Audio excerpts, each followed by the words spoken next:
नमस्कार मित्रांनो.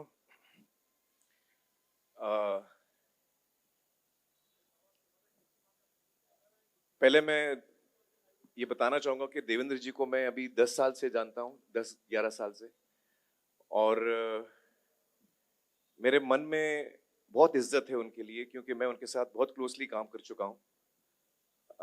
आई think we are very privileged and fortunate to have a leader like Devendra ji in Maharashtra. दिन भर रात भर आप काम करते हैं. जो हमारी शेड्यूल्ड मीटिंग्स होती हैं पानी फाउंडेशन की, वो तो खैर दिन में हो जाती हैं, लेकिन कभी कभी कुछ इमरजेंसी मीटिंग्स होती हैं तो मैं देवेंद्र जी को जब फोन करता हूँ तो बोलते हैं आ जाओ रात को 1 बजे, रात को 2 बजे. मुझे याद है एक दफा हम लोग रात को 2 बजे पहुंचे थे. तो जब हम पहुंचे सत्यावर में तो वहां उनकी मीटिंग चल रही थी. उस वक्त वर्ल्ड कप भी चल रहा था, फुटबॉल वर्ल्ड कप. तो हम लोग को एक कमरे में बैठाया गया, हम लोग ने वर्ल्ड कप आराम से देखा. करीबन 3 बजे उनकी मीटिंग खत्म हुई और हम लोग ने बैठ के बातचीत की. तो आप सोते कब हैं देवेंद्र जी? नहीं, मैं थोड़ा लेट सोता हूँ और जगता भी लेट हूँ. मैं कोई जल्दी उठने वाला आदमी नहीं हूँ, थोड़ा लेट जगता हूँ जी. लेकिन जैसे हम लोग काम करते हैं, आप भी उतना ही काम करते हैं आमिर जी, हमने देखा है. और विशेष रूप से आपने जो पानी फाउंडेशन का काम किया है, मैं ऐसा मानता हूँ कि एक मिसाल आपने उसमें कायम की है. और विशेष रूप से जो रूरल कम्युनिटीज़ को जागरूक करके उनको एजेंट ऑफ चेंज ये बनाने का काम जो पानी फाउंडेशन ने किया है, मैं उसकी बहुत दिल से सराहना करता हूँ. Thank you, thank you. Devendra ji, हम शुरू करते हैं. आपने बहुत कम उम्र में आप काउंसलर बने, 22 साल के आप थे. और शायद उससे पहले भी आपका झुकाव रहा होगा पॉलिटिक्स की तरफ. और उस उम्र में हम लोग बहुत हमारे अंदर आइडियलिज्म होता है. हम चाहते हैं कि हम देश को बदलें, राज्य को बदलें और एक खास योगदान कर पाएं, तब्दीली लाएं, एक अच्छी तब्दीली लाएं. तो जब आप इस जर्नी को देखते हैं तो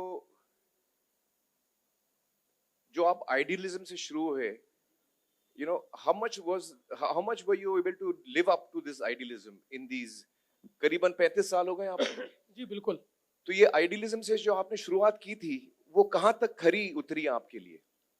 देखिए, मैं एक बात कहूँगा कि आइडियलिज्म जो है वो वक्त के साथ साथ आपको यथार्थ भी पता चलता है, परिस्थितियाँ भी बहुत बदलती है और कभी कभी आपको कुछ निर्णय भी करने पड़ते हैं. लेकिन मैं ये चीज़ मानने वालों में से हूँ कि आइडियलिज्म को कभी ख़त्म मत कीजिए. Don't let it die. क्योंकि वो अगर मर गया तो फिर आपके व्यक्तित्व में कुछ बचता नहीं है. इसलिए मैंने हमेशा अपने जीवन में अपने कुछ प्रिंसिपल्स बनाए हैं, उसके आधार पर मैं जीने की कोशिश करता हूँ.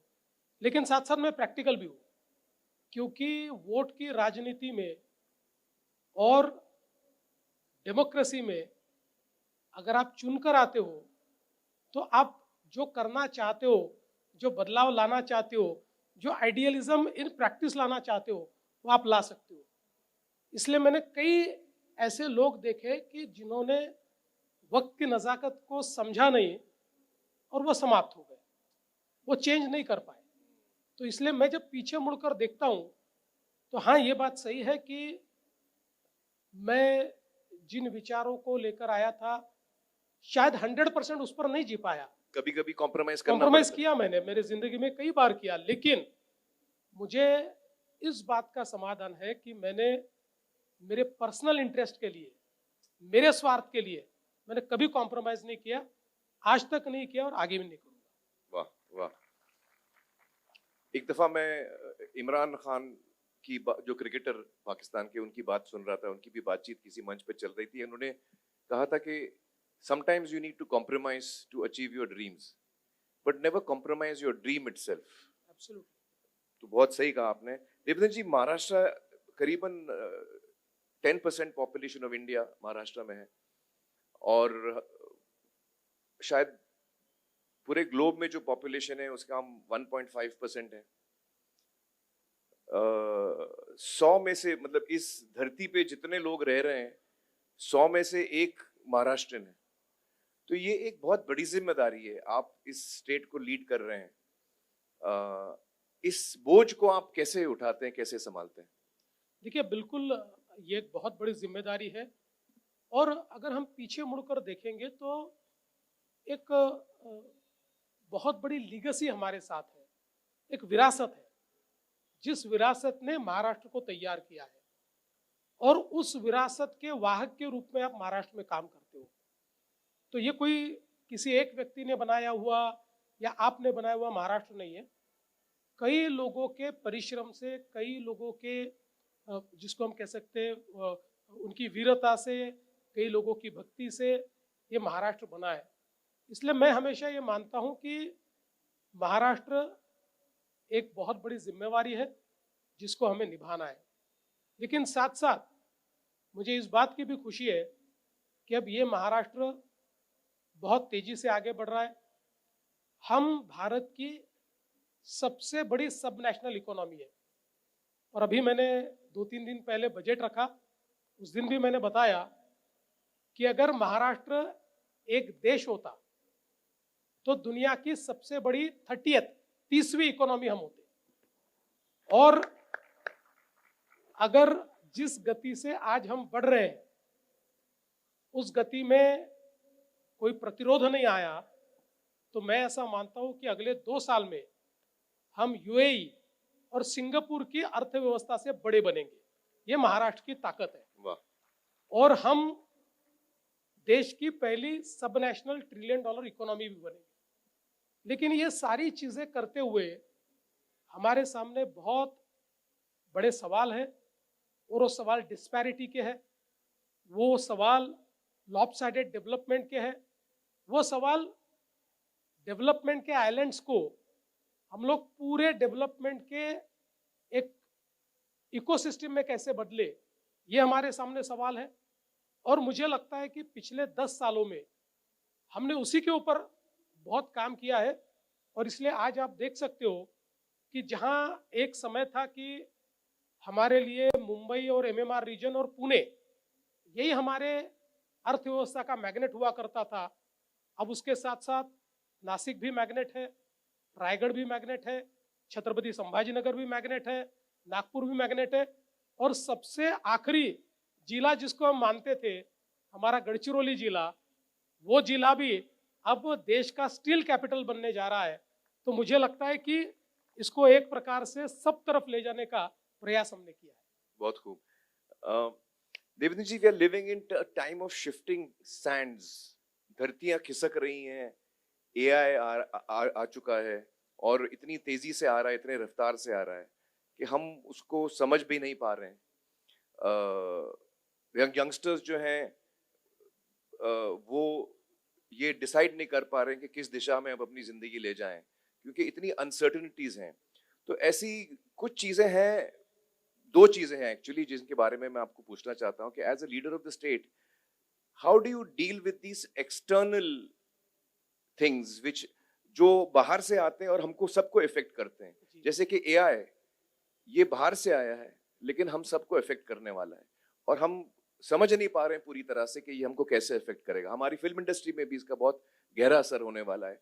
मुझे चिंता है कि बहुत सारे जॉब्स जाएंगे, स्किल्ड लेबर जो है वो उसकी जरूरत नहीं पड़ेगी। जब आप कुछ एक स्क्रिप्ट अंदर डालें या सीन अंदर डालें, वो सीन आपको शूट होके वापस आ जाएगा।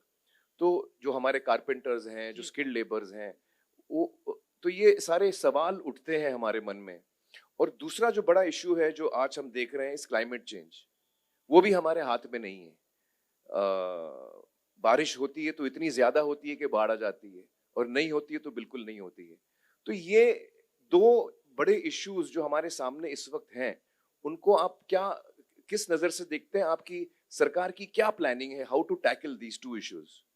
देखिए, आपने बहुत सही वर्णन किया कि शिफ्टिंग सैंड्स, क्योंकि हम लोग एक ऐसे डिसरप्शन के एरा में है जहां एक और जियोपॉलिटिकल डिसरप्शन है, दूसरी ओर क्लाइमेट डिसरप्शन है, और तीसरी ओर टेक्नोलॉजी डिसरप्शन है। और इन सब का सीधा परिणाम ये हमारे समाज के ऊपर हमको पड़ते हुए दिखता है, वो पड़ने ही वाला है और पड़ भी रहा है। और मुझे लगता है कि हम लोगों को इसका सामना करना पड़ेगा। देखिए, आप चाहे या न चाहे, एआई की वेव आ चुकी है। एआई की वेव रुकने वाली नहीं है। और आज हमारा जो जॉब मार्केट हमको दिखता है, 1000 दिन बाद ये पूरे तरीके से बदला हुआ होगा। और इसका अगर हमको इस परिस्थिति का मुकाबला करना है तो हमको फ्रंट फुट पर खेलना पड़ेगा। हम लोगों को सामने बढ़कर उसकी तैयारी करनी पड़ेगी। आज महाराष्ट्र में हम लोग ये प्रयास कर रहे हैं कि एआई का अडॉप्शन हम फास्ट कर पाए। देखिए, हम लोग ये प्रयास करेंगे कि एआई को हम अपना टूल बनाए। जैसे आदमी तेज नहीं दौड़ता है, घोड़ा तेज दौड़ता है। घोड़े पर अगर आदमी बैठे तो आदमी तेजी से आगे चला जाता है। उसी प्रकार से टेक्नोलॉजी है। ये टेक्नोलॉजी के घोड़े को अगर हम ठीक ढंग से चला पाए तो निश्चित रूप से उसमें हम लोग बदलाव ला सकते हैं। इसलिए हमने एक 2 प्रोन स्ट्रैटेजी इसके लिए रखी है। एक और, गवर्नमेंट इसका बहुत तेजी से अडॉप्शन कर रहा है, जिसके कारण मुझे ऐसा लगता है कि हम लोगों के जीवन में परिवर्तन कर सकते हैं। और दूसरा, हम लोग एक एक क्षेत्र का असेसमेंट कर रहे हैं, उस क्षेत्र में क्या डिसरप्शन आ सकता है। देखिए, मैंने बहुत पहले, आज से 7-8 साल पहले, मैंने एआई के बारे में जब पढ़ा था, और उस समय का जो एक इंटरनेशनल रिपोर्ट था, उस रिपोर्ट में कहा था कि एआई के कारण दुनिया में 23 करोड़ जॉब्स जाएंगे। लेकिन उसकी अगली लाइन जो थी वो मेरे लिए बहुत महत्वपूर्ण थी। उसमें लिखा हुआ था 25 करोड़ नए जॉब्स तैयार होंगे। तो मुझे ये लगता है कि इस बात को हमको समझना होगा और एआई रेडी इस प्रकार की हमारी व्यवस्था, हमारे जो बच्चे हैं, हमारा जो जिनको हम हमारा मानव संसाधन कहते हैं, उनको हमको एआई रेडी करना पड़ेगा। अभी मैं आपको एक बहुत ही सिंपल उदाहरण आपको बताता हूं कि किस प्रकार से चीजें बदलती है। हम लोगों ने महाराष्ट्र में एग्रीस्टैक तैयार किया, जिसमें कंप्लीट डिजिटाइजेशन ऑफ एग्रीकल्चर किया हमने। जी जी। फार्म से लेकर सारी चीजें, और एआई का उपयोग करके महाविस्तार ऐप तैयार किया। अभी एक प्रकार से एजेंटिक एआई जैसा ही ये महाविस्तार ऐप है, जो हर किसान का एजेंट है। और इसमें अभी 30 लाख किसान इसका इस्तेमाल कर रहे हैं। इसमें किसानों को cropping cycle, cropping pattern, weather data, market access, इतना ही नहीं, किसान एक फोटो निकाल के अगर डाल दे तो अगले 15 दिनों में वेदर के फोरकास्ट के आधार पर उसको क्या करना चाहिए, उसको पता चल जाता है कि उसमें पेस्ट आने वाला है या नहीं आने वाला है, या आने वाला है तो उसने क्या करना चाहिए। तो एक प्रकार से क्लाइमेट चेंज से क्लाइमेट रेजिलिएंट एग्रीकल्चर की ओर जाने का रास्ता भी आया है। और 30 लाख हमारे किसान आज उसका इस्तेमाल कर रहे हैं और अपनी भाषा में कर रहे हैं जी। एआई ने ये भी एक बड़ा अच्छा काम किया है। अभी रिसेंटली हमने जो हमारा आदिवासी समाज है उसकी भिली भाषा है, उस भाषा में उसको हमने रेडी कर दिया। तो अब हमारा आदिवासी किसान अपनी भाषा में उससे बात करेगा और उसको जवाब मिलेगा। जी जी। तो मुझे लगता है कि ये जो अडॉप्शन है जी, इस अडॉप्शन को भी हमको करना होगा, और उसके साथ साथ एक फ्यूचर रेडी ऐसी जनरेशन भी हमको तैयार करनी पड़ेगी। एक ही चीज आपको बताकर मेरे जवाब को समाप्त करूंगा। आप दुनिया के इतिहास को देखेंगे तो दुनिया ने हमेशा डिसरप्शन देखे जी। देखिए, जब फर्स्ट इंडस्ट्रियल रिवॉल्यूशन हुआ उस समय घोड़ा गाड़ी, साइकिल से हम मोटर कार पे चले गए जी। उसके बाद बड़ी बड़ी फैक्ट्रीज बनी, रेलवे आई, रेलवे आई। वहां से लेकर तो हम लोग फोर्थ इंडस्ट्रियल रिवॉल्यूशन पर पहुंचे, जिससे टेक्नोलॉजी ने प्रिसीशन हमारी सारी इस रिवॉल्यूशन में लाया। और दूसरा, चूंकि हम आपने मिलकर इस देश में कंप्यूटर के एरा को और फिर आईटी के एरा को देखा है। और आपको भी याद होगा जिस समय देश में कंप्यूटर आया था तो इसी प्रकार की बड़ी चर्चा चलती थी, कितनी बेरोजगारी तैयार होगी, कैसे ये कंप्यूटर चलेगा, सारी बैंकें बंद हो जाएगी, बैंकों में कर्मचारी नहीं रहेंगे। और यहां से लेकर तो हमारे देश में फिर यहां तक चर्चाएं हुई कि भाई क्यों कंप्यूटर लाते हो, ये कंप्यूटर क्या अनाज पका लेगा, यहां तक की चर्चा हमने की। पर हमने उसको अडॉप्ट किया। कंप्यूटराइजेशन ने हमको बहुत चीजें सिखाई, आईटी ने हमको बहुत चीजें सिखाई। हमारे फाइनेंशियल मार्केट्स कंसोलिडेट हुए, हमारे फाइनेंशियल मार्केट्स प्रेडिक्टेबल हुए, हम लोग फ्रॉड्स उसके कारण रोक पाए। तो मुझे लगता है कि जब भी टेक्नोलॉजी आती है हम लोगों ने उसको एम्ब्रेस करना चाहिए, उसकी तैयारी करनी चाहिए, और ये तैयारी हम महाराष्ट्र में करेंगे। तो यूथ को इसको अडॉप्ट करना चाहिए, बिल्कुल करना चाहिए, यूथ को इसकी तरफ बढ़ना चाहिए। 100% बढ़ना चाहिए। और मैं देखिए, आप में और हम में फर्क ये है कि हम लोग बड़े होने के बाद आईटी आया जी, लेकिन अब ये जो जनरेशन है, जेन नेक्स्ट जिसको हम कहते हैं, ये जनरेशन पैदा ही टेक्नोलॉजी के साथ हुई है। जी हाँ।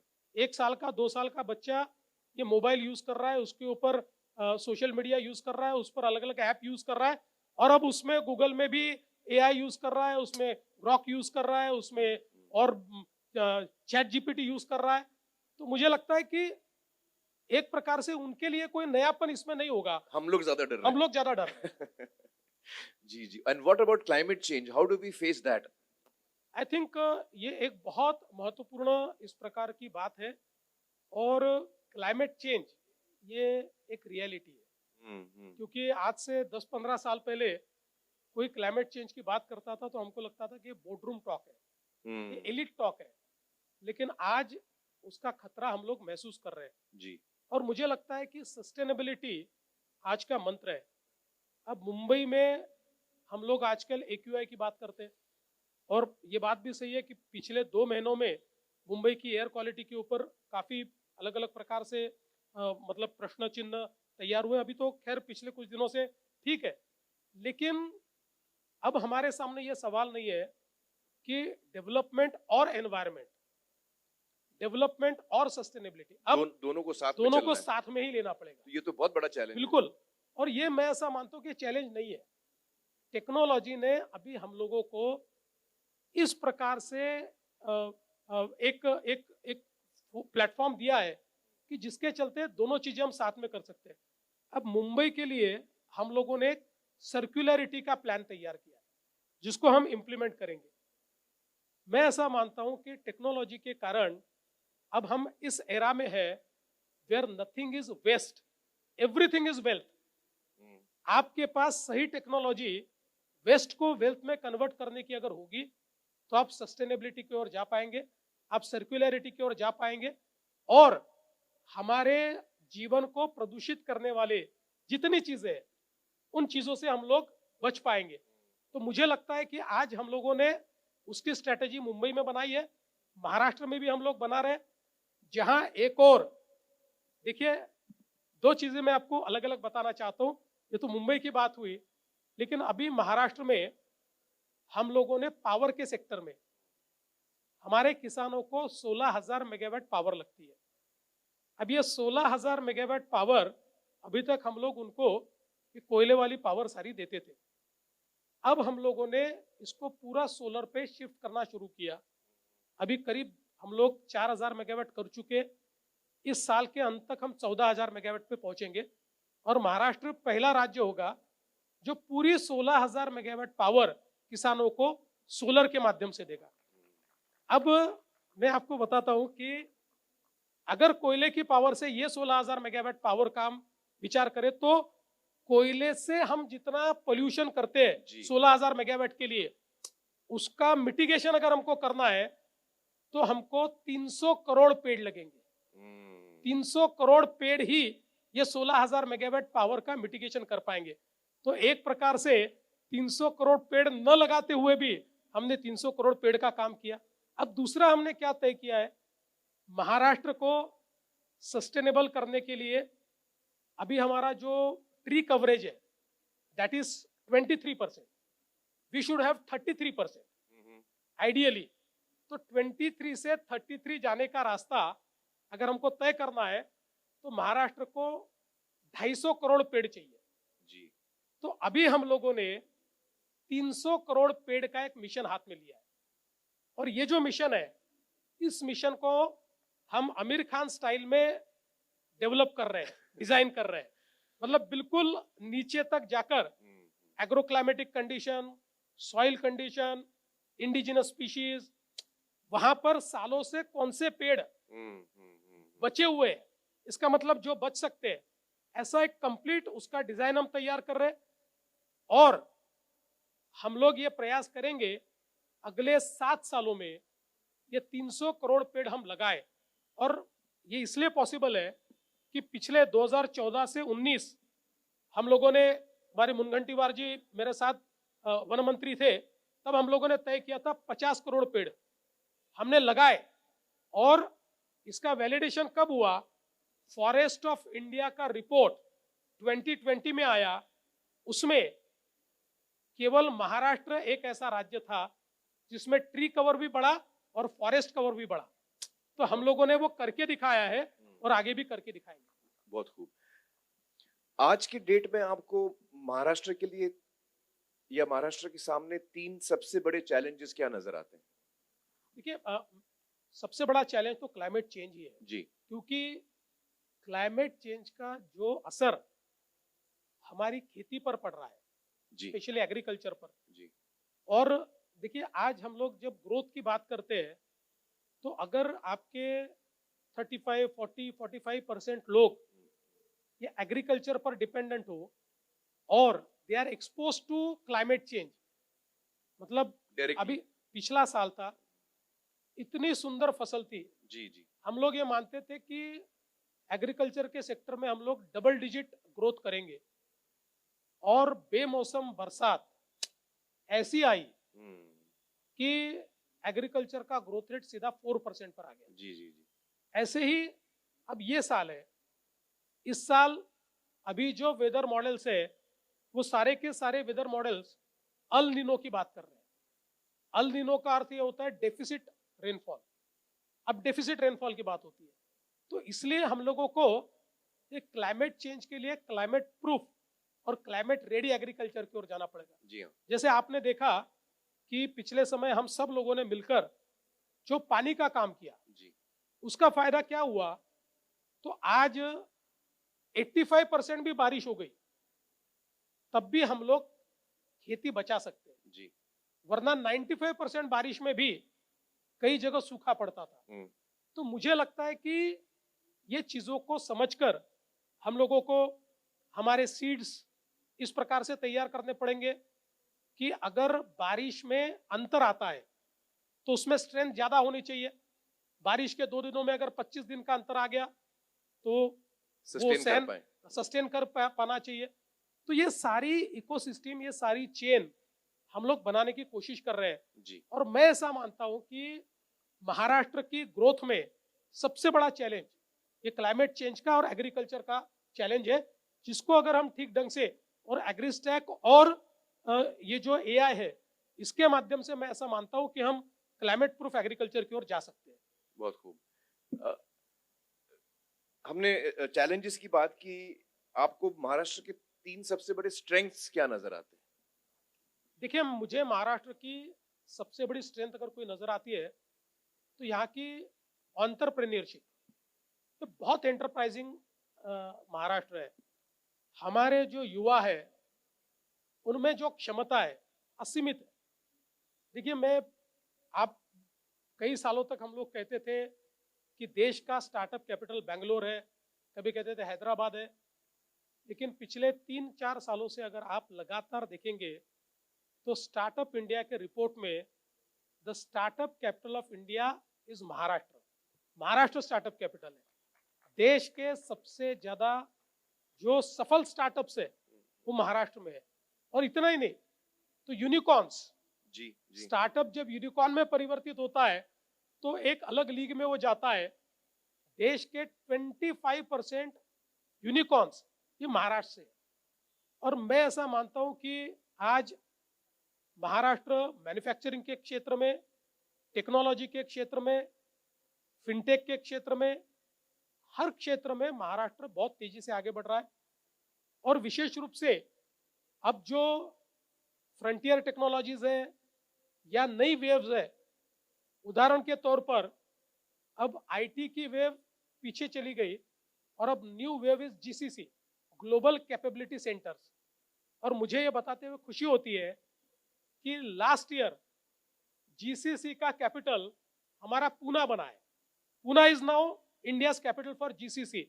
और ऐसा माना जाता है कि दुनिया में अभी जीसीसी एस्टैब्लिश करने के लिए सबसे ज्यादा प्रेफर्ड डेस्टिनेशन अगर कोई हो रहा है तो इंडिया हो रहा है, और इंडिया में महाराष्ट्र हो रहा है। वाह।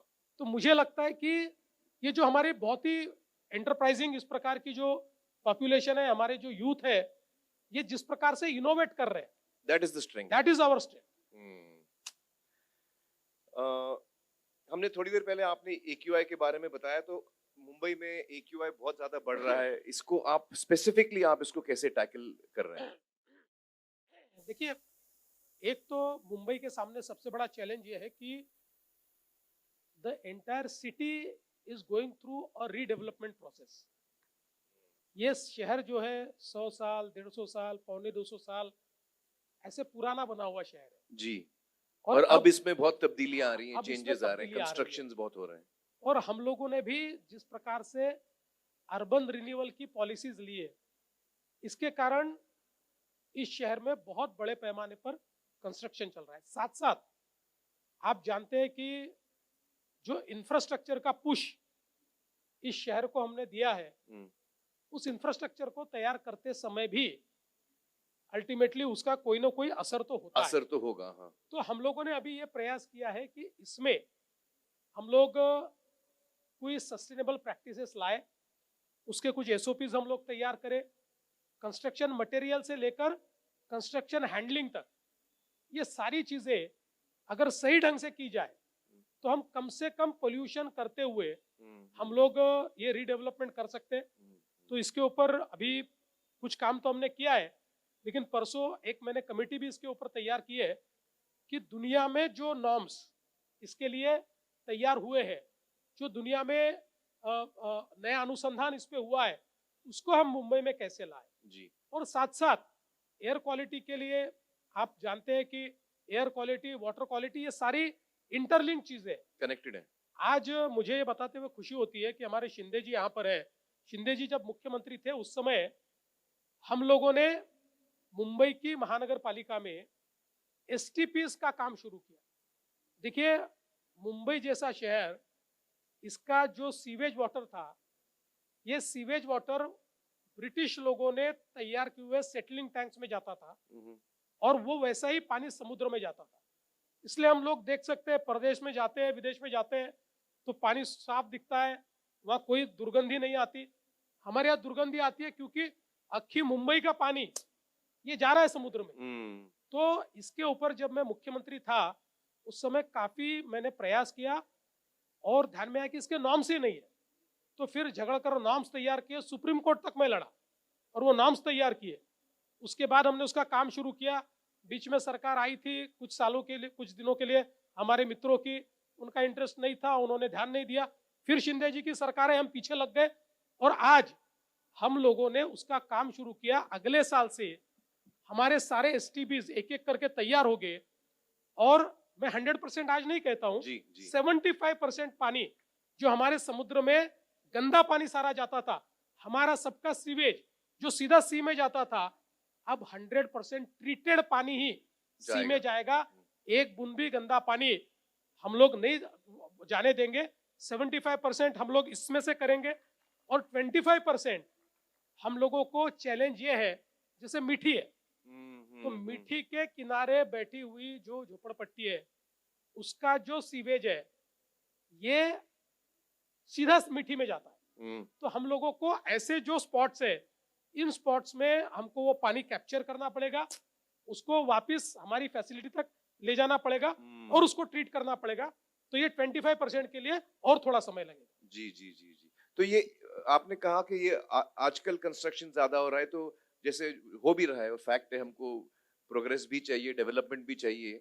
तो आपके अंदाजे से कितने साल तक हम लोग को ये वी शुड बी रेडी कि थोड़ा AQI हमको तकलीफ दे सकता है? नहीं, देखिए मुझे ऐसा लगता है कि उसके लिए मतलब जब तक वो चलता रहेगा तब तक एक्यूआई खराब रहे ऐसा मानने वालों से मैं नहीं हूँ। जी, जी, जी। हम लोगों को चीजें जैसे आज आप देखिए, अब हम मेट्रो का काम करते हैं, हुँ, तो मेट्रो में हम लोग वायाडक्ट्स, ये किसी फैक्ट्री में तैयार होता है, किसी जगह पर तैयार होता है और यहाँ आकर सिर्फ फिट होता है। जी, जी, जी, जी। अब हमारे पास कंस्ट्रक्शन में भी ऐसी टेक्नोलॉजीज आई है, लेकिन आज कई देश जिस प्रकार की टेक्नोलॉजी यूज कर रहे हैं, उसमें 100-100 मंजिला जो इमारतें हैं, हाँ, वो सारी इमारतें किसी फैक्ट्री में तैयार होती है और यहाँ आकर केवल फिट होती है, असेंबल होती हैं। असेंबल होती है।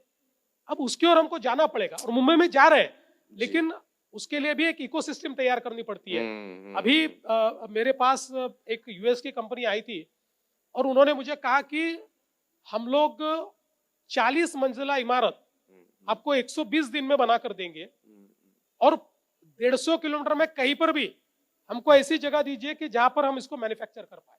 हुँ, हुँ, और उन्होंने जिस प्रकार के वो तैयार किए हुए जो बिल्डिंग्स बताई, मैं ऐसा मानता हूं कि उसमें जो प्रिसिशन है, वो उसमें जो फिनिश है, वो शायद हमारे किसी भी बिल्डिंग से अच्छा है।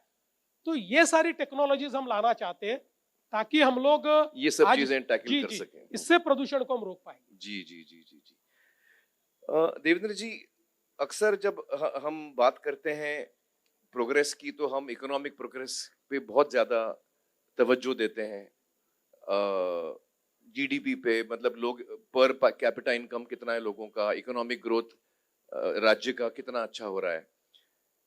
मैं कुछ साल पहले भूटान गया था, तो वो बड़ा जोर देते हैं, हैप्पीनेस हैप्पीनेस कोशेंट को मेजर करते हैं कि भाई आप आर्थिक स्तर पर आप कितने भी अमीर हो, लेकिन आपकी जो जनता है वो खुश कितनी है।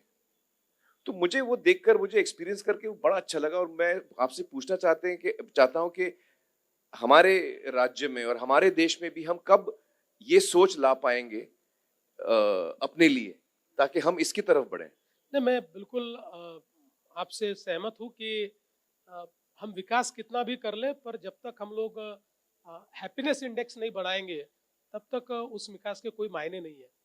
और मुझे लगता है कि शायद इसी के चलते हमारे प्रधानमंत्री जी लगातार एक बात पर बल देते हैं और वो है ईज ऑफ लिविंग। एक सामान्य आदमी को हैप्पीनेस कब आएगा? जब उसके जीवन में रोजमर्रा की चीजें उसको सताएगी नहीं। हम्म, रोजमर्रा वो कम्यूटेशन करता है, उसका कम्यूटेशन प्रेडिक्टेबल हो, वो आसानी से वो कर पाए, वो जहाँ रहता है वह रहने में उसको सुविधा हो, उसको जो काम सरकार से पढ़ते हैं या ऑफिस में पढ़ते हैं वो हैसल फ्री वो कर पाए, हम्म। पढ़ाई हो बच्चों की उसको वो हैसल फ्री कर पाए। तो हेल्थ, ये पब्लिक हेल्थ। पब्लिक हेल्थ, ये उसका एक्सेस उसको बिल्कुल हैसल फ्री मिले। तो मुझे लगता है कि ईज ऑफ लिविंग लिविंग ये एक ऐसा मंत्र है जिससे हम लोग हैप्पीनेस इंडेक्स को तैयार कर बढ़ा सकते हैं। सकते हैं। और मैं तो मुंबई करों को इसलिए सलाम करूंगा कि देखिए मुंबई कर कितनी तकलीफ सहन करते हैं हम सब लोग देखते हैं। जी। यहाँ का जीवन कोई आसान नहीं है, लेकिन फिर भी हमारे देश में जब हैप्पीएस्ट सिटीज का सर्वे हुआ तो उसमें सबसे हैप्पी सिटी मुंबई निकली। तो मुंबई करों को मैं सलाम करना चाहता हूँ कि ऐसे चीजों में उनका जो रेजिलियंस है, जी, जी, देखिए जी। हैप्पीनेस ये तो कोई आप ऊपर से थोप नहीं सकते, नहीं, वो नहीं, तो नहीं, अंदर से आता वो है। अंदर से आता है। और ये जो अंदर से हैप्पीनेस लाने का मुझे ऐसा लगता है कि वो जज्बा है, तो शायद हम अगर थोड़ा ईज ऑफ लिविंग ला पाएंगे जी। तो मेरे हिसाब से तो हैप्पीनेस इंडेक्स में मुंबई काफी आगे चला जाएगा। मेरा एक और थॉट है इसमें कि मुझे हमेशा ऐसे लगता है कि खुशी जो है, हैप्पीनेस जो है, वो सिर्फ वो एकमात्र चीज है जो देने से मिलती है। बिल्कुल। जब आप खुशी किसी को देते हैं, तब आपको खुशी मिलती है। तो yes, we can improve infrastructure, we can improve public health, but I think इसमें आप जैसे लीडर अगर हम लोगों को सही दिशा दिखाएं कि हमें एक भावना पैदा हो as citizens, that we feel proud and happy about giving, because according to me उससे जो है वो हम अंदर से बदलते हैं। जब हम किसी को खुशी देते हैं तो हमको खुशी मिलती है। ये बिल्कुल एक ही सही बात। चीज है जो देने से मिलती है। I totally agree with you, बिल्कुल ये बिल्कुल सही बात है। आप जब किसी को कोई चीज देते हो और उसके चेहरे पे मुस्कुराहट मुस्कान लाते हो। दिखती है, मुझे लगता है कि that is the best return on investment. जी जी। मेंटल हेल्थ एक बहुत बड़ा इशू बनते जा रहा है हमारे सामने। हम देख रहे हैं कि हमारी जो युवा पीढ़ी है वो बहुत स्ट्रगल कर रही है। ये हमारे पास अ, इतने साइकेट्रिस्ट या साइकोलॉजिस्ट भी नहीं है हर साल जितने भी आते हैं, क्योंकि हमारी आबादी इतनी ज्यादा है। तो ये एक बड़ा विषय है जो पूरा समाज इससे जूझ रहा है, स्पेशली जो हमारे यंगर जनरेशन है वो इससे जूझ रहा है। तो इसको आपको क्या लगता है, इसको हमें कैसे टैकल करना चाहिए? इसको इसके लिए आपको एक अलग से कमिटी बनानी है, स्पेशल कमिटी जो इसके बारे में सोचे देखे, क्योंकि ये एक आगे जाकर क्योंकि we are a young nation, we have to be happy in our minds. Guruji भी बैठे हैं यहाँ पे, you know, I think, don't you agree Guruji, this is something which is a very important aspect of our society. इसके बारे में आपने क्या सोचा है? देखिए, बिल्कुल आपने सही बात कही। आज मेंटल हेल्थ इश्यूज ये बिल्कुल फोर फ्रंट पर है, और फॉर्चुनेटली लोग एक्नॉलेज भी कर रहे हैं। जी जी। कई बार लोग एक्नॉलेज भी नहीं करते थे, क्योंकि उसको स्टिग्मा एक होता है उसके टैबू के साथ। रूप में, हाँ एक स्टिग्मा के रूप में देखा जाता था। हाँ। लेकिन आज उसको एक्नॉलेज भी किया जा रहा है। क्योंकि मेरा अपना मानना है कि चूंकि हमारी लाइफ बहुत बदली है, एक समय ऐसा था कि फैमिली हुआ करती थी, परिवार हुआ करता था, उसका कुशन हुआ करता था। हम्म। तो कोई ना कोई किसी न किसी को संभालता होता था, हम्म। और उसके कारण अभाव में भी आदमी चैलेंजेस को फेस करता था, सपोर्ट मिलता था। सपोर्ट मिलता था। अब हमारी अर्बन लाइफ स्पेशली इस प्रकार की हुई है कि एक दूसरे को सपोर्ट देने के लिए भी आपके पास समय नहीं है, जी। क्योंकि हर व्यक्ति को जीवन के लिए संघर्ष करना है। और ऐसे में ये मेंटल हेल्थ इश्यूज आपको बड़े पैमाने पर आज दिखाई पड़ते हैं। और मुझे लगता है कि निश्चित रूप से इसके ऊपर हम लोगों को काम करना पड़ेगा। आज सरकार के रूप में भी हम लोग इसको एक्नॉलेज कर रहे हैं, मेंटल हेल्थ इश्यूज को। उसके ऊपर काउंसलर्स हम लोग ज़्यादा से ज़्यादा तैयार कर पाए, इस प्रकार का भी प्रयास हम कर रहे हैं। और मुझे ऐसा लगता है कि अलग अलग प्रकार से, चाहे वो योगासन के माध्यम से हो, या फिर स्पिरिचुअलिटी के माध्यम से मेडिटेशन। हो, मेडिटेशन के माध्यम से हो, अलग अलग प्रकार से हर व्यक्ति को अपनी सपोर्ट सिस्टम खड़ी करनी पड़ेगी। जी जी। देखिए, अब अर्बन लाइफ तो कोई बदलेगा ऐसी बात नहीं है, लेकिन व्यक्ति को अपनी सपोर्ट सिस्टम खड़ी करनी पड़ेगी, और हम लोगों को वो सपोर्ट सिस्टम खड़ी करने में उनको मदद भी करनी पड़ेगी। जी जी। जहाँ तक साइकियाट्रिस्ट का या साइकोलॉजिस्ट का सवाल है, तो अब एआई ने उसकी भी व्यवस्था कर दी है। अब हम लोग देखते हैं कि कई देशों में तो भी एआई एजेंट्स ये बात कर रहे हैं, दे आर टॉकिंग।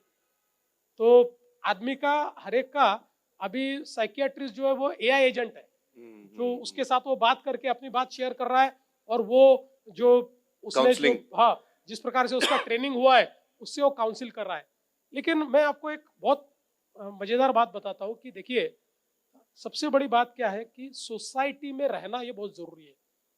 अभी हम लोग मुंबई में कई बार, जैसे हमारा डायल 100 है, अभी 112 हो गया है, तो इस 112 पे कई बार कई फोन आते हैं। तो ऐसे कई फोन आते हैं कि जिनको कोई काम नहीं होता, जो बूढ़े हैं, जिनके घर पे कोई नहीं है, और उनको बात करने के लिए कोई नहीं है, इसलिए वो 112 लगाते हैं और पुलिस से बात करते हैं। और अभी पुलिस भी हमारी उनसे बात कर लेती है।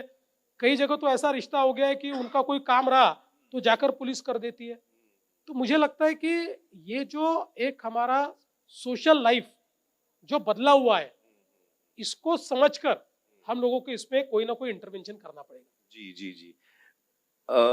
मेरा मेरा ये भी, मेरी ये सोच है, हो सकता है मैं सही हूँ या गलत हूँ, कि लेकिन सोशल मीडिया का बहुत गहरा असर हुआ है हम सब पर। और हालांकि सोशल मीडिया हमें बहुत फायदे का भी है, लेकिन बहुत सारी चीजों में हम देखते हैं कि, जैसे मैं अपनी बात करूं, मैं एक टाइम था जब मैं इतनी किताबें पढ़ता था कि हफ्ते में मैं 2-3 किताबें पढ़ लेता था। और without a book I was never, मतलब गाड़ी में मैं हूं तो पढ़ रहा हूं, सुबह नाश्ता कर रहा हूं तो मैं किताब पढ़ रहा हूं, रात सोने से पहले। डिस्पाइट माय हेक्टिक शेड्यूल मैं किताबें पढ़ता था। अब मैं यूट्यूब पे टाइम वेस्ट कर रहा हूं, इंस्टाग्राम के रील्स दिख रहा हूं, और मुझे पता भी है कि ये मेरे लिए ठीक नहीं है, लेकिन वो उनकी जो एआई, जो हम कह रहे हैं कि हमको एआई का इस्तेमाल करना है, लेकिन इन्हीं लोगों ने जो एआई बनाते हैं उन्होंने ऐसा बनाया है बिल्कुल। कि वो आपको ऐसे वीडियोस दिखाते हैं कि आप बस उसी में खो जाते हैं। उसका एक हिप्नोटिक उसका इफेक्ट होता है। चलिए, हम तो, हमारी तो उम्र हो गई है, लेकिन मुझे फिक्र है यूथ की। जो हम देख रहे हैं यूथ में जो यंगस्टर्स हैं, बच्चे हैं, उनके लिए, उनके ऊपर एक साइकोलॉजिकल बहुत गहरा असर पड़ सकता है। तो मैं किसी चीज के खिलाफ नहीं हूं, लेकिन इस पे सोच विचार करना बहुत जरूरी है। बहुत सारे देश हैं जो धीरे धीरे अब वो रूल ला रहे हैं कि 16 बरस की उम्र से पहले बच्चे जो हैं वो सोशल मीडिया का इस्तेमाल नहीं कर सकते। अब ये कैसे मुमकिन होगा वो अलग बात है, लेकिन सोच तो सही है, क्योंकि उनके माइंड्स करप्ट हो रहे हैं, उनकी रीवायरिंग हो रही है ब्रेन्स की। तो इस पे आपको क्या लगता है हमें क्या करना चाहिए? क्योंकि ये जो मेंटल हेल्थ के इश्यूज हैं, जो आप बोल रहे हैं ना, फैमिली सपोर्ट चाहिए हमको, हम कट रहे हैं एक दूसरे से, हम कट रहे हैं, हम अपने रिश्तों से कट रहे हैं। तो इस पे बहुत खास ध्यान देने की जरूरत है, मुझे लगता है। तो मैं आपसे टोटली एग्री करता हूँ। देखिए, ये जो सारे सोशल मीडिया प्लेटफॉर्म्स है, ये जिस प्रकार से एआई एल्गोरिदम से आपको एक प्रकार से ग्लू कर देते हैं फंसा कि देता है। आपको जो पसंद है वही आपको उसमें दिखता है और आप वही कंज्यूम करते रहते जी हो, और फिर धीरे धीरे आपके माइंड को उसी प्रकार से शेप भी वो कर देते हैं। जी। तो मुझे ऐसा लगता है कि इसका एक दूसरा प्रॉब्लम भी ये है कि हमारा अटेंशन स्पैन समाप्त हो गया है। कम हो रहा है, बहुत कम हो रहा है इसकी वजह से। अभी 30 सेकंड की रील के कारण कोई बड़ी चीज देखना नहीं चाहता, हम्म, लोग उसको ही कंज्यूम करना चाहते हैं। इसलिए जैसा आप कह रहे हैं, मैं भी एक जमाने में इतना पढ़ता था, मेरा भी पढ़ना कम हो गया है। जी तो जी। मुझे लगता है कि इट्स अ सीरियस चैलेंज। और ऐसा कोई लॉ ला सकते हैं हम नहीं, बच्चों के लिए? अभी अपने देश में कई राज्यों में हम्म। ये विचार चल रहा है कि 16 साल से नीचे के बच्चों पर कुछ निर्बंध हम लोग लाए। जी और मुझे लगता है कि अल्टीमेटली कोई ना कोई विचार तो इसके ऊपर करना पड़ेगा। तो मैं आज तो इतना ही कहना चाहता हूँ कि हम उसको बैन करेंगे या नहीं करेंगे, ऐसा मैं नहीं कहता। हम्म, बट ये जो 16 साल से नीचे के बच्चों पर उसका असर पड़ रहा है, उस असर को हम कैसे समाप्त करें, कैसे मिनिमाइज करें, इसके ऊपर उपाय योजना करना ये बहुत जरूरी है, और महाराष्ट्र वो करने की कोशिश करेगा। जी जी जी। इससे रिलेटेड मेरा एक थॉट है कि हमने सत्यमेव जयते जब शो किया था, उसमें हमने स्पोर्ट्स का एक टॉपिक उठाया था। और जब मैं स्कूल में पढ़ रहा था तो सारे सब्जेक्ट्स थे, मैथ्स, साइंसेस, हिस्ट्री, ज्योग्राफी। वो कुछ मैंने जब जो कुछ सीखा इन दोज ग्रोइंग इयर्स, जब मैं बड़ा हो रहा था, उससे कहीं ज्यादा इन्फ्लुएंस मुझे स्पोर्ट्स का हुआ था। क्योंकि स्पोर्ट्स ने मुझे सिखाया हार्ड वर्क, स्पोर्ट्स ने मुझे, मेरे अंदर पैशन बिल्ड किया, स्पोर्ट्स ने मुझे सिखाया किस तरह ग्रेसफुली हारना है, स्पोर्ट्स ने मुझे सिखाया किस तरह ग्रेसफुली आप सक्सेस को लेते हो, स्पोर्ट्स ने मुझे सिखाया टीम वर्क का कितना इंपॉर्टेंस होता है। ये सारी चीजें हमको स्पोर्ट्स सिखाती हैं। तो हमारे स्कूल के करिकुलम में क्यों ना स्पोर्ट्स हमारा मेन सब्जेक्ट हो। देखिए, आज वैसे भी जो हम लोग चीजें सिखा रहे हैं स्कूल में, मैथ, साइंस, उसका कोई अभी महत्व नहीं रहा। मैं एआई को पूछ लूंगा, भाई पृथ्वी की गोलाई कितनी है, वो मुझे बता देगा। वो मुझे सीखने की जरूरत नहीं है, ना मुझे याद करने की जरूरत है। तो education also needs through go through and overall, कि हम बच्चों को क्या सिखा रहे हैं, उसका कुछ इंपॉर्टेंस है भी कि नहीं आज एआई के जमाने में। तो मेरा ये मानना है कि sports should become a very important part of our curriculum, क्योंकि ना सिर्फ ये हमारे माइंड को ग्रो कराता है, ये हमें आगे की जिंदगी के लिए तैयार करता है। और उसके साथ साथ जब हम खेलते हैं तो वो जो वक्त हम प्लेग्राउंड में होते हैं, उससे एक हमको मेडिटेशन मिलता है, मजा भी आता है, मेडिटेशन भी मिलता है।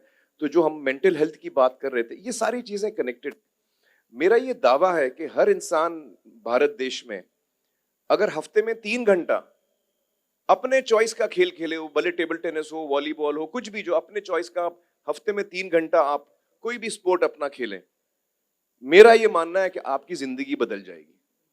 आपके हेल्थ इश्यूज कम हो जाएंगे, हम लोग फिटर एज ए सोसाइटी हो जाएंगे, और ये मैं मेडल्स के पॉइंट ऑफ व्यू से नहीं बोल रहा हूँ कि हमको स्पोर्ट्स में आना चाहिए ताकि हमको मेडल्स मिले, वो तो मिल ही जाएंगे, लेकिन हर बच्चे को, हर बूढ़े को, हर जवान को स्पोर्ट्स, उसके लिए हमें स्पोर्ट्स फैसिलिटीज चाहिए हर जगह। मुझे लगता है ये एक बहुत बड़ा सोल्यूशन हो सकता है। In a very odd way this can be a very big solution for lots of things together. Indeed, मतलब ये सॉल्यूशन है ही।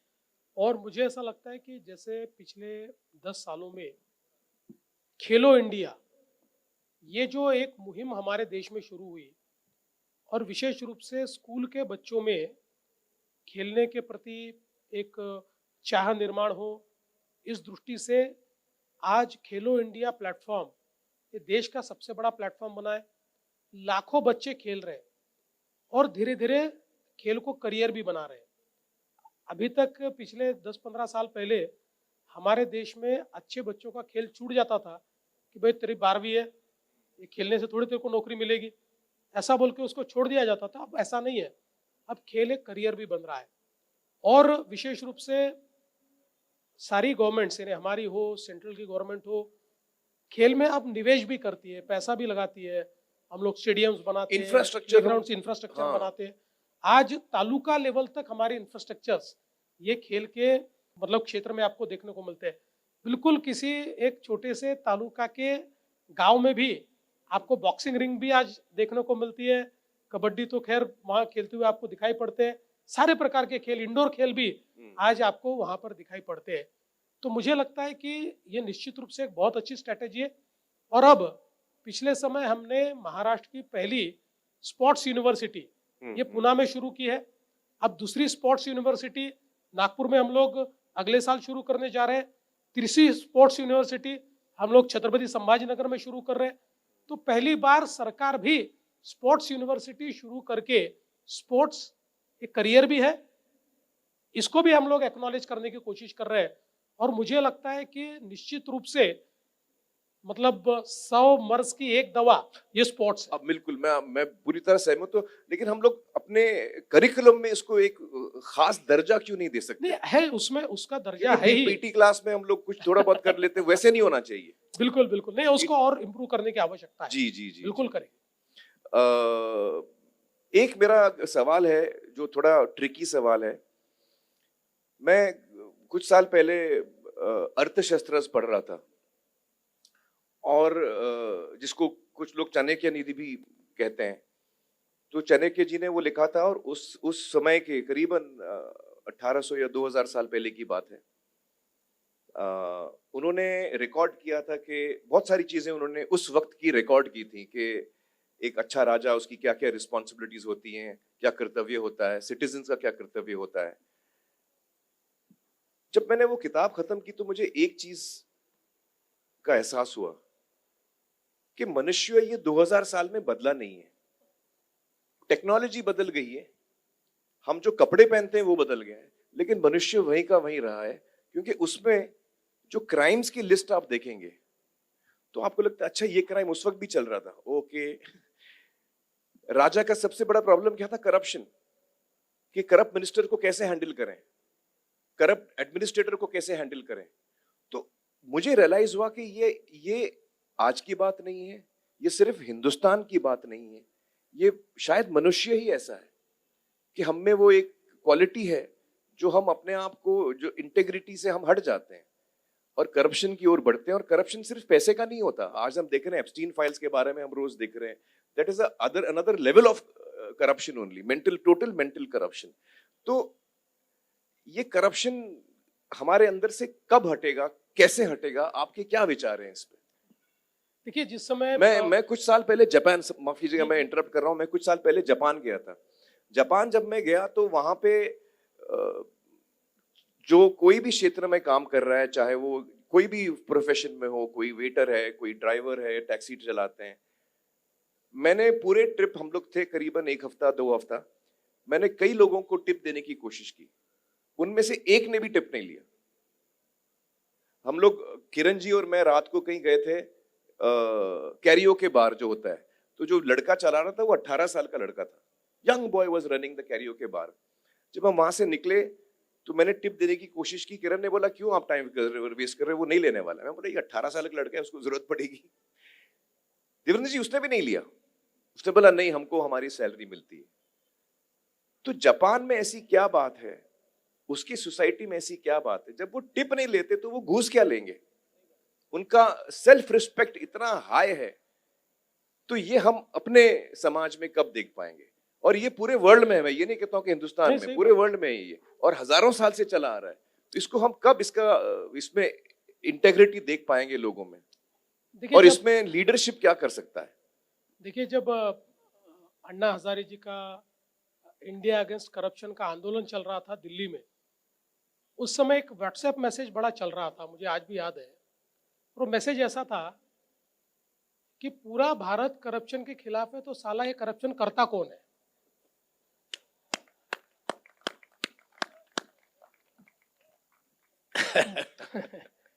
नहीं, वो हम सब में है। तो मुझे ये लगता देवेंद्र है जी, कि मेरा ये मानना है कि हम सब में कोई ऐसा इंसान नहीं है दुनिया में, हम सब में राम भी है और रावण भी है। इसमें आप अपने अंदर के राम को बड़ा करते हैं या आप अपने अंदर के रावण को बड़ा करते हैं, ये आपके ऊपर है। बिल्कुल सही बात आपने कही। मुझे लगता है कि अल्टीमेटली हम लोग नेशनल कैरेक्टर बिल्डिंग, इसके ऊपर कितना काम करते हैं, ये भी बहुत इम्पोर्टेंट है। अभी महाराष्ट्र में हम लोगों ने, जो हमारी स्कूल्स है, उसमें मूल्य शिक्षा शुरू की है। और जो हमारे संवैधानिक मूल्य है, उन मूल्यों को हम बच्चों को पढ़ा रहे हैं।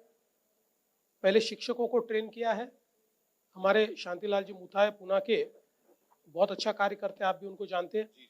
शांतिलाल जी ने इसमें पहल की है और सारे बच्चों को हम लोग संवैधानिक मूल्य पढ़ाने की कोशिश कर रहे हैं, क्योंकि इस देश के अंदर सबको अपने हक मालूम है, लेकिन किसी को अपनी ड्यूटी मालूम नहीं है, क्योंकि हमने कभी किसी को ड्यूटी सिखाई नहीं है। तो मुझे ऐसा लगता है कि देखिए, एक जमाने में हम लोग कहानियां सुनते हैं भारत महान था। क्यों महान था? क्योंकि उस समय नेशनल कैरेक्टर बिल्डिंग, व्यक्ति का चरित्र निर्माण और उसमें से देश का चरित्र निर्माण एक महत्वपूर्ण विषय माना जाता था। आज हम लोग मार्कशीट के होड़ में ऐसे लगे हुए हैं कि 100 में से 100 मार्क मिल, और देखिए इतनी मतलब होशियार जनरेशन तैयार हो गई। मैं देखता हूँ कि 100 में से 99 से 100 में 25 लोग होते हैं एक दूसरे से कॉम्पीट करते हुए जी। तो हमारा कॉम्पिटिटिवनेस तो बढ़ गया, शायद हमारी बौद्धिक क्षमता भी बढ़ गई, लेकिन किसी भी बौद्धिक क्षमता को बढ़ते हुए जो एक उसको एथिकल, मुझे ऐसा लगता है कि थिंकिंग, उसको बढ़ाने की जो आवश्यकता है, शायद कहीं ना कहीं उसमें हम कम पड़ रहे हैं जी। और जी, उसके ऊपर हमको काम करना, ध्यान देना पड़ेगा। बिल्कुल ध्यान देना। मेरा ये मानना है देवेंद्र जी के जो क्रिएटिव लोग होते हैं समाज में, नेशन बिल्डिंग की जब हम बात करते हैं तो नेशन क्या होता है? इमारतों से तो नेशन नहीं बनता, नेशन बनता है लोगों से। और मेरा कई सालों से ये मानना रहा है कि हम पर बचपन से मुझ पर क्या क्या असर हुआ है, मेरे माँ बाप का असर हुआ है, मेरे टीचर्स का असर हुआ है, लेकिन उसके साथ साथ पॉपुलर कल्चर का मेरे पर बहुत असर हुआ है। जो मैंने किताबें पढ़ी हैं, जो मैंने गाने सुने हैं, जो हमारे कमाल के लिरिक राइटर्स रहे हैं, नीरज जी, मजरू साहब, साहिर साहब, तो जो हमने फिल्में देखी हैं, तो पॉपुलर कल्चर का एक बहुत गहरा असर हो सकता है। नेशन बिल्डिंग में जब हम लोगों को एक इथॉस पहुंचाना चाहते हैं, वैल्यूज पहुंचाना चाहते हैं, तो पॉपुलर कल्चर उसमें एक बहुत बड़ा रोल प्ले कर सकता है। वो हर क्रिएटिव इंसान के ऊपर है कि उसके वो करना है या नहीं करना है। लेकिन मेरा ये मानना है कि यंग माइंड्स को हम अफेक्ट करते हैं। अगर हम उनको सही रास्ता दें तो ये चीजें, जो क्रिएटिव कम्युनिटी है, विकी सामने बैठा है, यहाँ पे अशोक जी बैठे हैं, तो एज क्रिएटिव पीपल हम करते क्या है? पुलिस वाले लॉ एंड ऑर्डर देते हैं, जुडिशरी जस्टिस देती है, डॉक्टर्स हेल्थ देते हैं, हर प्रोफेशन कुछ ना कुछ कंट्रीब्यूट करता है। क्रिएटिव कम्युनिटी क्या कंट्रीब्यूट करती है? We build human beings, we can build human beings if we so desire. हम सोशल फैब्रिक को मजबूत करने में हमारा कंट्रीब्यूशन दे सकते हैं। तो मेरा ये मानना है कि जो क्रिएटिव कम्युनिटी है, पोएट्स हैं, आर्टिस्ट हैं, सिंगर्स हैं, डांसर्स हैं, फिल्म मेकर्स हैं, लेखक हैं, ये लोग जो हैं, इसमें आपको सोचना चाहिए एज ए लीडर कि आप इन लोगों को बुलाइए और कहिए कि इसमें आपका बड़ा योगदान होना चाहिए, क्योंकि आप समाज को एक बड़े तौर पे एक बदलाव ला सकते हैं।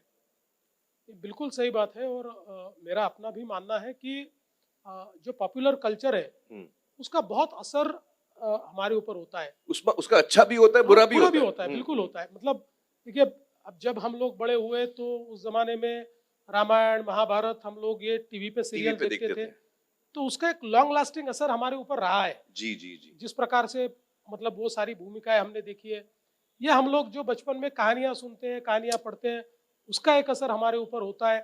क्योंकि ये सारी कहानियों में देखिए, अल्टीमेटली जब सही बात करने वाला हीरो होता है जी, और गलत बात करने वाला विलन होता है, तो कोई जिंदगी में विलन नहीं बनना चाहता। बिल्कुल सब हीरो बनना चाहते हैं, तो सही काम करना चाहते हैं।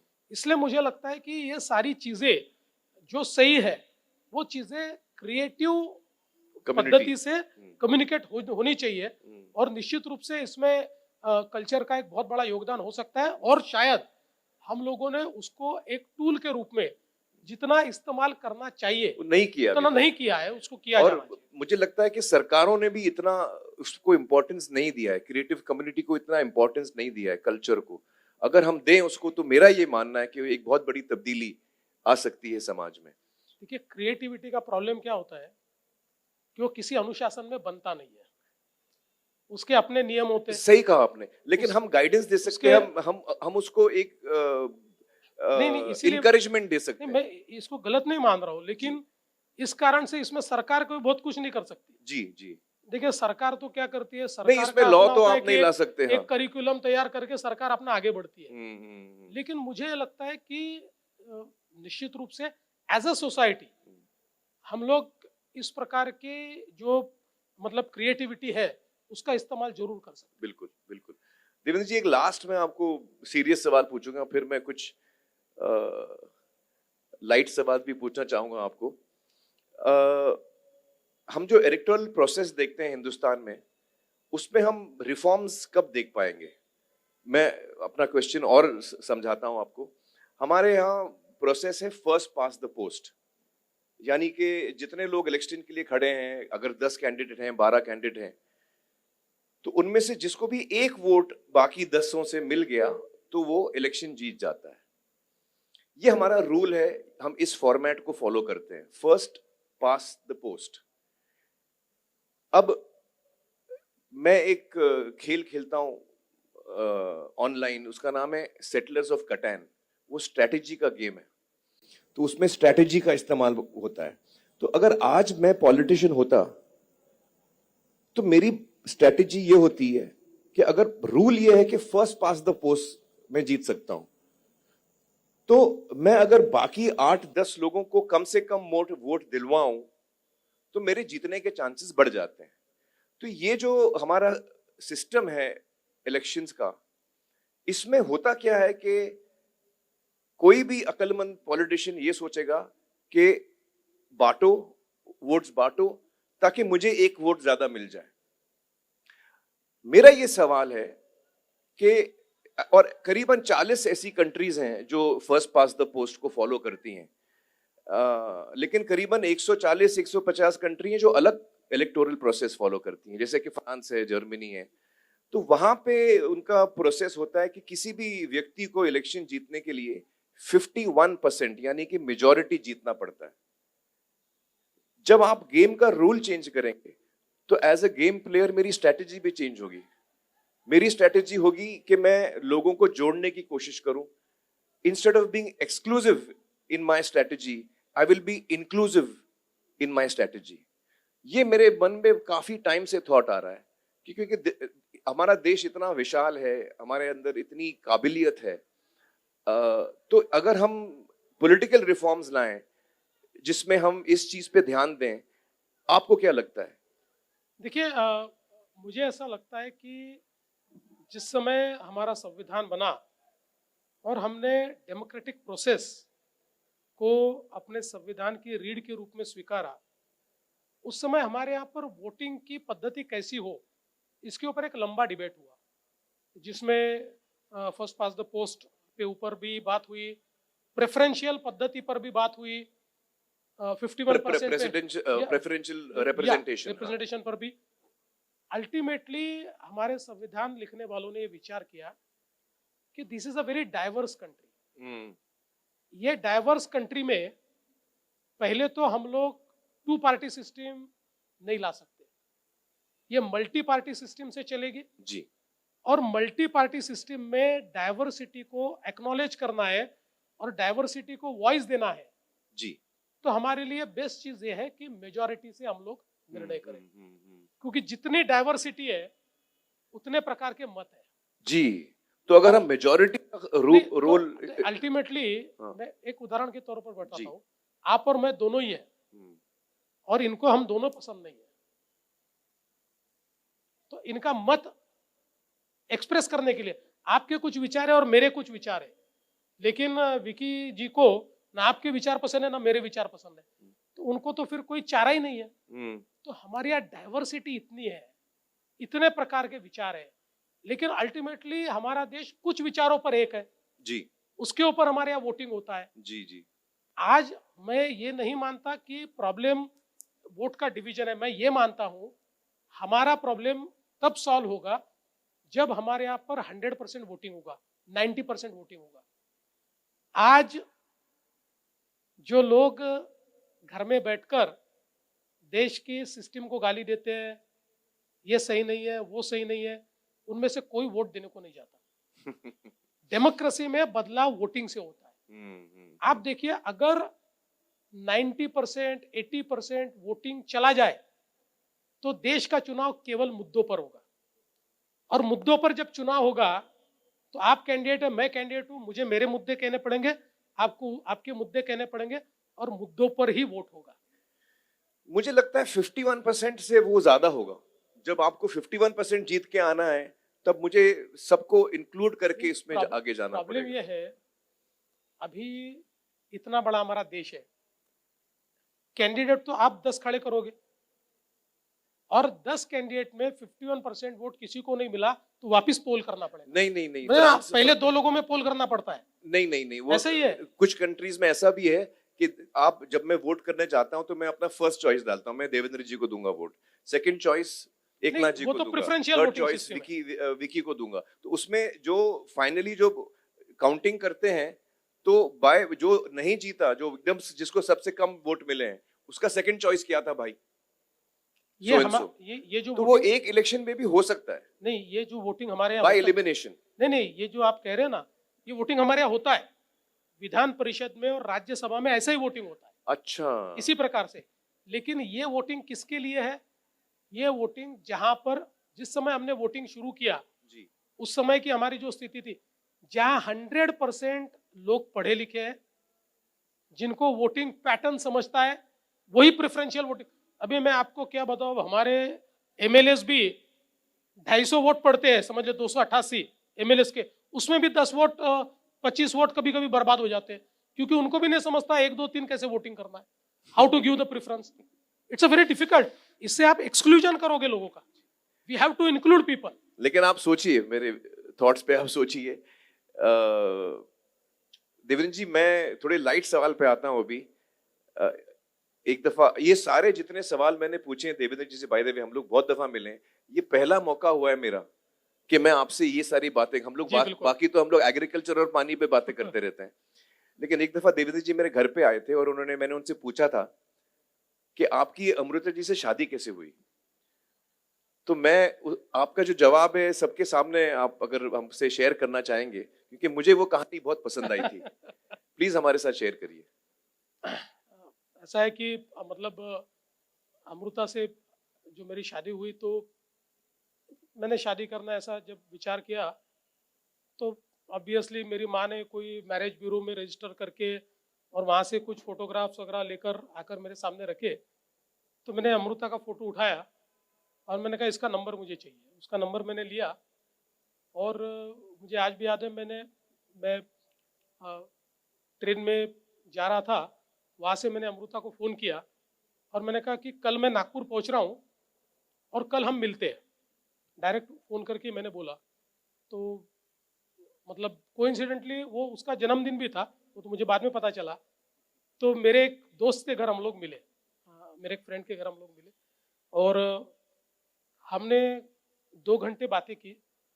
उसमें से 1 घंटा 50 मिनट मैंने बात की और 10 मिनट अमृता ने बात की और मैं क्या करता हूँ, मैं ज़िंदगी में क्या करूँगा और उसको पहली मुलाकात में मैंने बताया मैं ज़िंदगी भर राजनीति में रहने वाला हूँ, कभी कोई बिजनेस नहीं करूँगा, कभी पैसा नहीं कमाऊँगा। वो नौकरी करती थी, वो अच्छी पोस्ट पे थी उस समय भी बैंक में। मैंने उसको कहा कि भाई देख तू नौकरी करती है, तेरा पैसा तेरा, मेरा पैसा मेरा। मैं तेरे से मांगूंगा नहीं और तेरे को, वो हालांकि अभी कंप्लेंट करती कि मैंने मांगा उसको, लेकिन उसके ऊपर अलग डिबेट हो सकती है। ऐसा करके हमारी बातचीत खत्म हो गई। फिर कुछ दिनों तक हमारा कोई संपर्क नहीं हुआ। फिर एक दिन उसका मुझे फोन आया अच्छा। और उसने कहा कि मैं मुंबई में हूँ बैंक के काम से, तो मुझे मिलने के लिए आओ। जी। तो यहीं किसी होटल में वो रुकी हुई थी, मैं अपना एमएलए हॉस्टल में रुकता था। तो मैं फिर अमृता को मिलने गया। फिर 1 सवा घंटा बात हुई। अभी उसने थोड़ी ज़्यादा बात की, मतलब प्रोपोर्शनेटली मैंने हाँ। ज़्यादा बात की वैसे।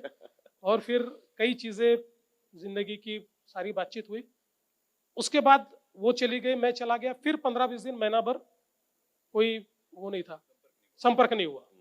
फिर एक दिन अमृता को मैंने कहा कि चलो लॉन्ग ड्राइव पे, उसको बैठाया और 2-3 घंटा मैंने घुमाया और जब तक फाइनल करके उसने कह दिया कि चलो अब हाँ है।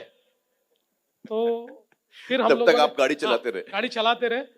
फिर सीधा, तब तक ना उसने मेरे माँ बाप को देखा था ना मैंने उसके माँ बाप को देखा था। सीधा फिर गाड़ी लेकर उनके घर गए। अच्छा। उनकी पेरेंट्स मदर को मदर मिले। पेरेंट्स को हम मिले। फिर बाद में मेरे पेरेंट्स को हम लोग मिले। तो जी। इस प्रकार से हमारा कॉन्ट्रैक्ट मैरिज हुआ कि भाई वो मुझे कुछ नहीं मांगेंगे और मैं उसको कुछ नहीं मांगूंगा। तो ऐसा हमारा चल रहा है अभी भी।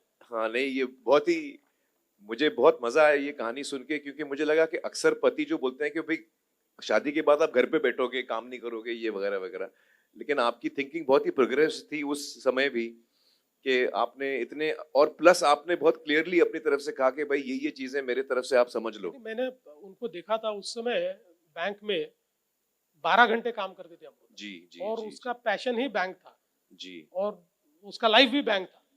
तो उनको तो मैंने कहा भाई आपको, जिस समय मैं मुंबई आया हम्म। उस समय भी मैंने उनको कहा था कि भाई आप देखिए, अगर आपकी बैंक आपको मुंबई में ट्रांसफर देती है तो आप मुंबई आ जाइए, नहीं देती है और आपको करना है तो।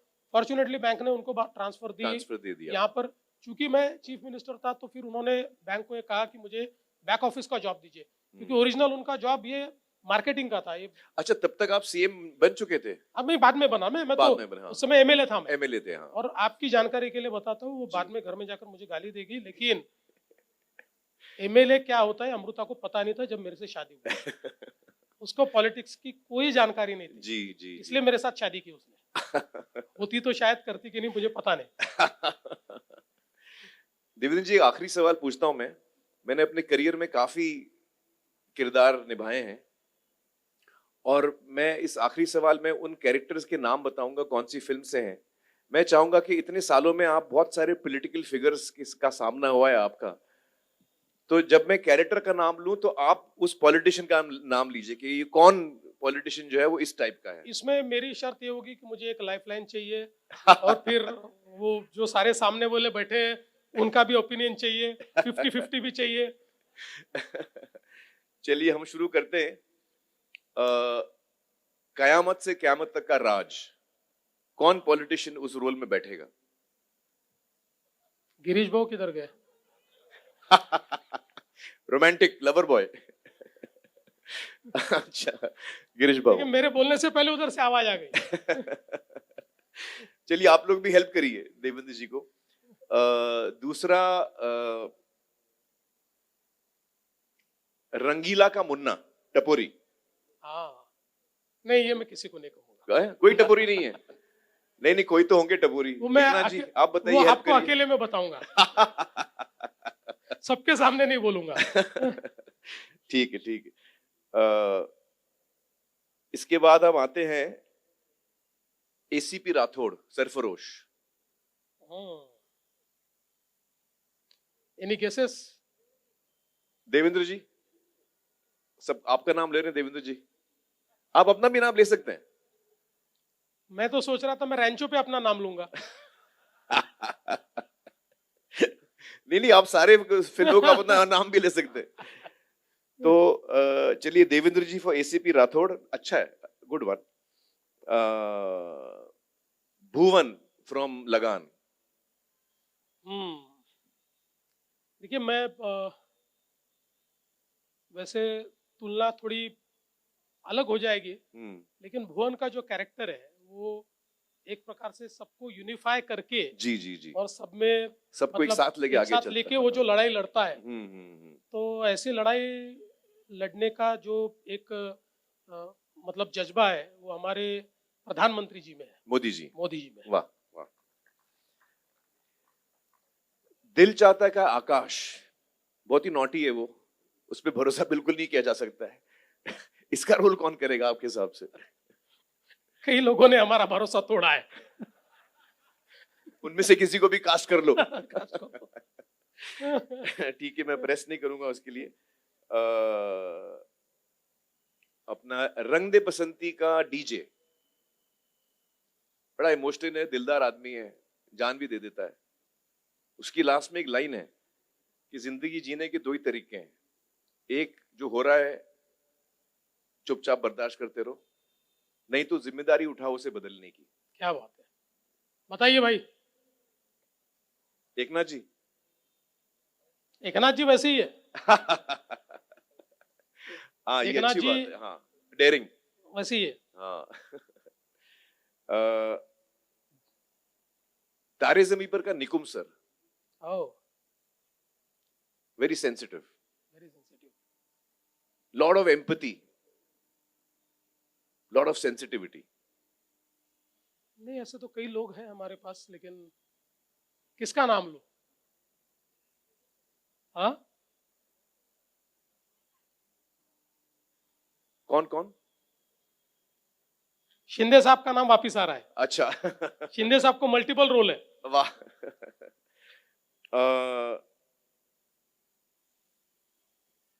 इसके बाद मैं बोलूंगा 3 इडियट्स रैंचो। ये आपने अपने लिए सेव करके रखा है। हाँ जी, मुझे पसंद है वो कैरेक्टर। जी जी जी। और पीके जो एलियन है, जो दूसरे गोले से आता है, उसका रोल कौन करेगा? अलग ही गोले से आता है। मेरे बिल्कुल आंखों के सामने नाम है, लेकिन मैं बोल नहीं पा रहा हूँ, सामने बोल नहीं सकता हूँ।